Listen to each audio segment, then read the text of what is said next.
Hi. So I'm going to be trying to fix this Furby on my channel with you guys. As you can see, it's a bumblebee Furby.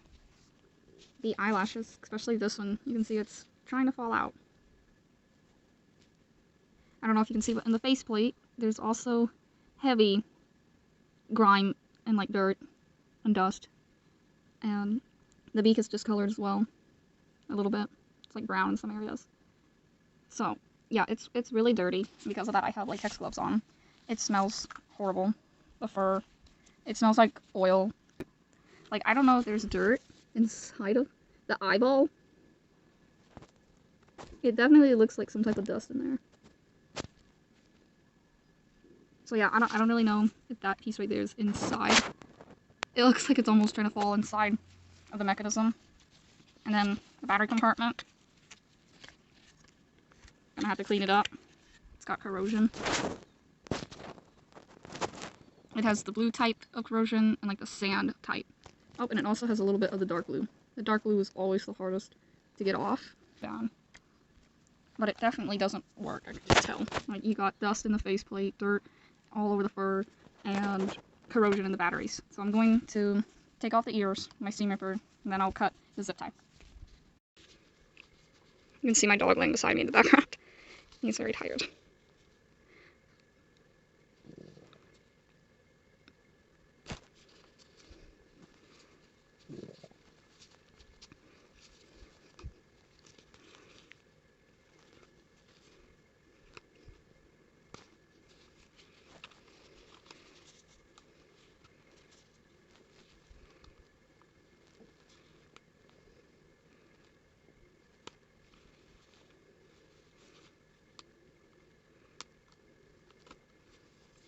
Okay, so both ears are off.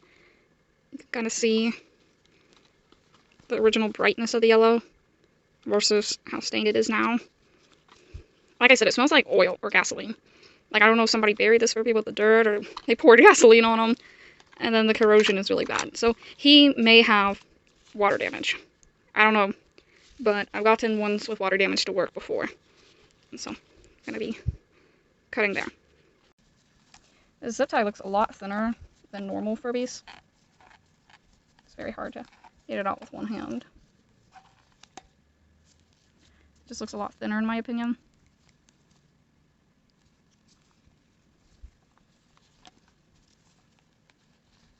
Because of the water damage, his ear is broken.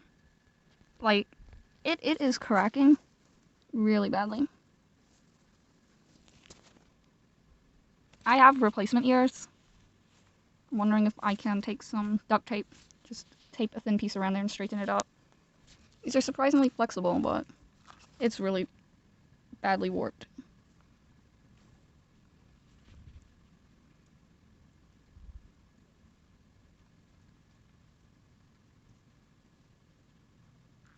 Maybe I can fix it without having to replace it. The other ear is fine though. The faceplate is screw in, so I'm gonna unscrew those. Okay, here we are. It's very dusty. I don't know what that is. It almost looks like fur.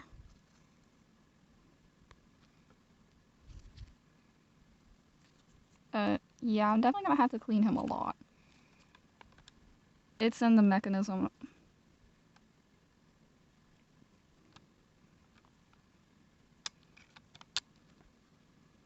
Motor seems to be okay though.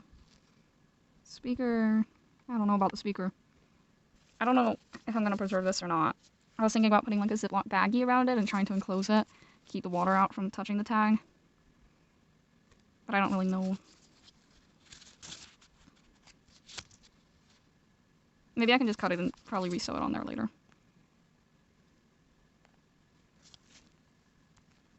Okay, so I cut it because I don't want to risk water getting in the Ziploc baggie and just ruining it. For a while.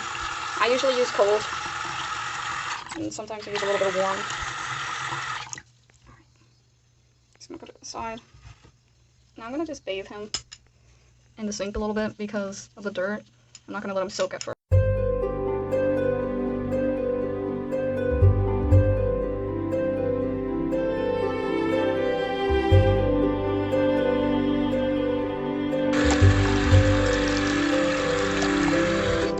I think that's good enough. So I'm going to put him in the Tupperware. but I'm going to put some Purex in it first. I'm going to take this lice comb, and it's also known as a dandruff comb, but it's just a very, very thin comb that I've used for other Furbies, so it's kind of bent down a board.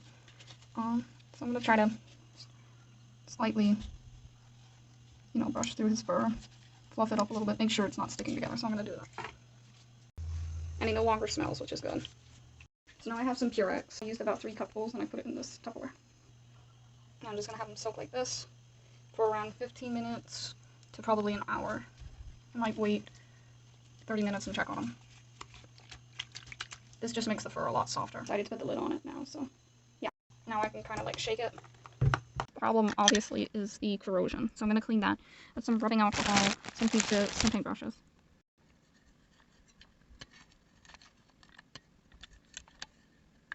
Yeah, it's gonna be a while. Okay, so this is what it looks like now.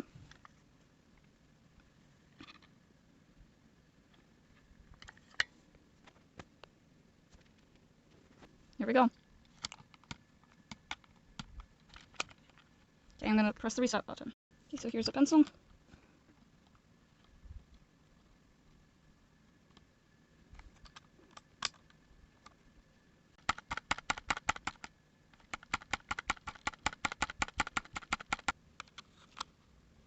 And that is yellowed. I think he may have some water damage, but hopefully not. Alright, I'm gonna take out his screws and see what it'll look like. I'm gonna go get the fur out of the stuff. So it's been roughly 35 minutes and I'm gonna take the comb, I'm gonna brush it a little bit. Okay, so I brushed.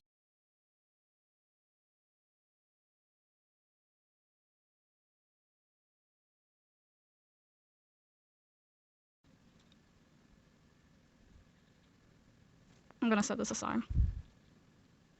And this one's just going right on.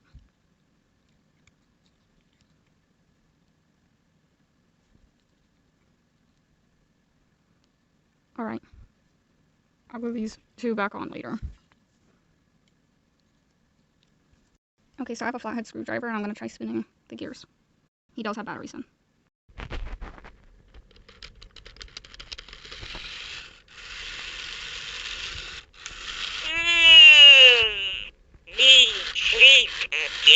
Try to fix the ear now. So I have some Gorilla Tape, and I'm gonna try. Okay. Okay, so I glued back the eyelashes with super glue, and I taped the ear back with electrical tape.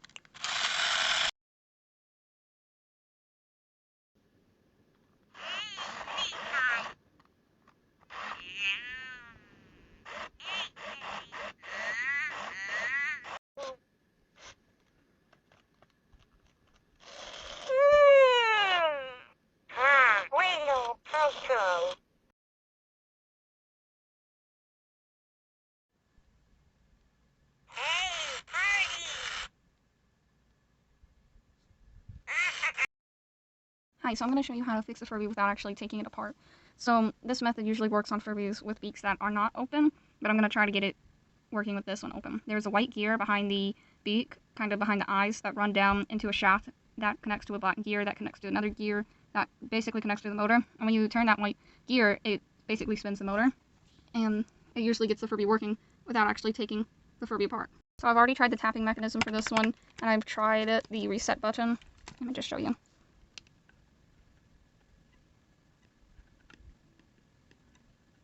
Yeah, it's not really working, and I tried the hard reset. So I'm going to try to force down the beak to spin the white gear right there. You can see it. I normally don't really force down the beak because it doesn't really break the Furby beak, but it's very hard to reconnect. So I'm going to try to do that. There you go. You can see it's easy to reconnect this one. Okay, so some Furbies it's harder to reconnect. It connects to these black bars. Okay, so there's the gear, and I'm going to spin it with the batteries in.